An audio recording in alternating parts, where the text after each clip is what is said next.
Bueno, un cordial saludo para todos y para todas.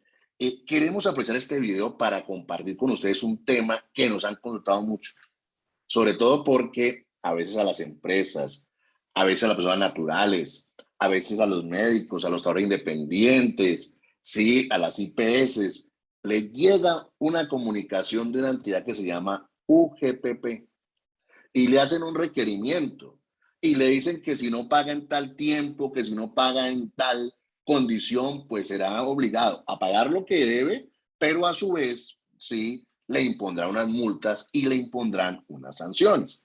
Teniendo en cuenta esto, pues es muy importante, sí, conocer sobre todo cuáles son las funciones de la UGPP y también saber por qué nos puede sancionar la UGPP. Digamos que inicialmente la UGPP es una entidad que fue creada, sí, en el artículo 156 de la ley 1151 del año 2007. Y a su vez ha sido reglamentado por diferentes decretos, por ejemplo, el decreto 575 del año 2013. Esta es una entidad del orden nacional, tiene personalidad jurídica y está sobre todo adscrita al Ministerio de Hacienda y Crédito Público.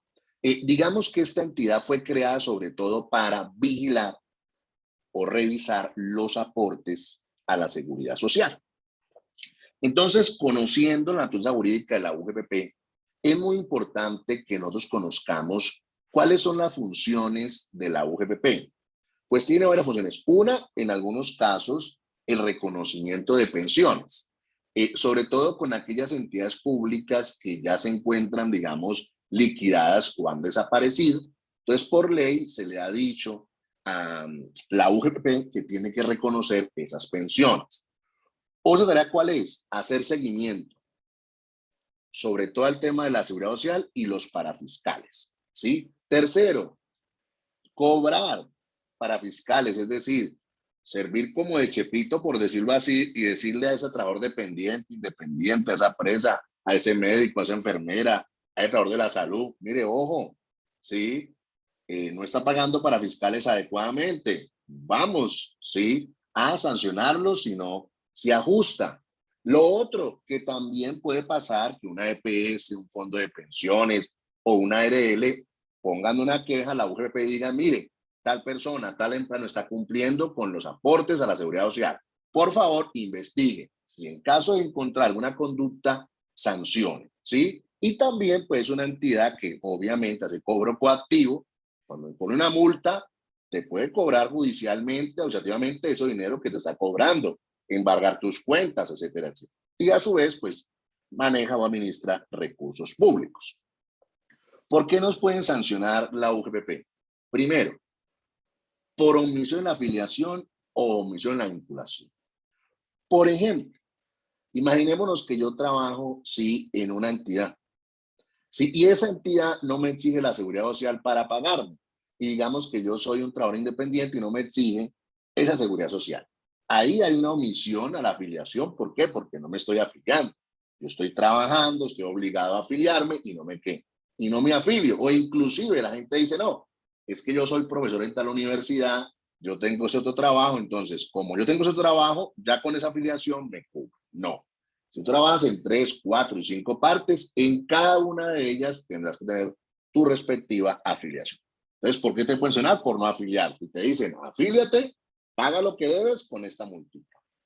También te pueden sancionar por inexactitud, que también es común. Por ejemplo, la persona se gana 2 millones, pero cotiza sobre el salario mínimo. Ahí no es que no esté afiliado, ahí no es que no esté pagando, está pagando de manera que inexacta. O, por ejemplo, muchas entidades pagan sobre el salario, pero no pagan por los recargos dominicales, no pagan por los festivos, que son salarios, ¿sí? Obviamente. O, por ejemplo, esa persona recibe un pago, digamos, adicional ese mes por concepto de recargos nocturnos, dominicales, festivos, horas extras, que son salario y no se hacen los aportes, ¿sí? A la seguridad social. O, por ejemplo, la persona dice, no, es que él se gana 5 millones, 4 de salario en dinero y 1 millón en especie.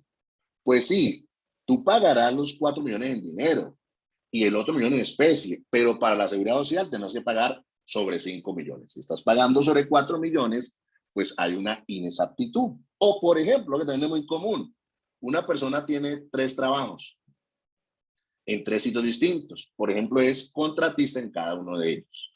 En cada uno de ellos se gana 5 millones, es decir, en total se gana 15 millones.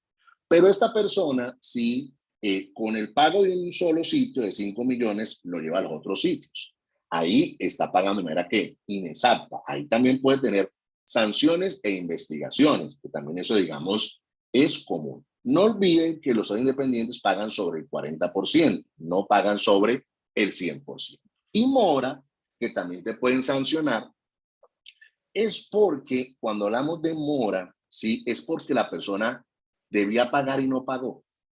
Y algo que es muy común y se nos ha presentado mucho por estos tiempos, sobre todo en consultas, es lo siguiente. Resulta que una persona, digamos, tenía que trabajar hasta el 30 de junio, por ejemplo, o el 30 de agosto, o el 1 de febrero, la fecha que ustedes consideren.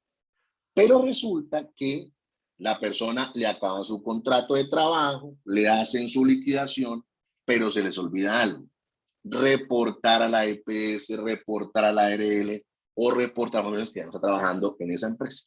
Entonces, como no reportaron, la persona aparece activa. Entonces, ahí le van a cobrar una mora por todo el tiempo.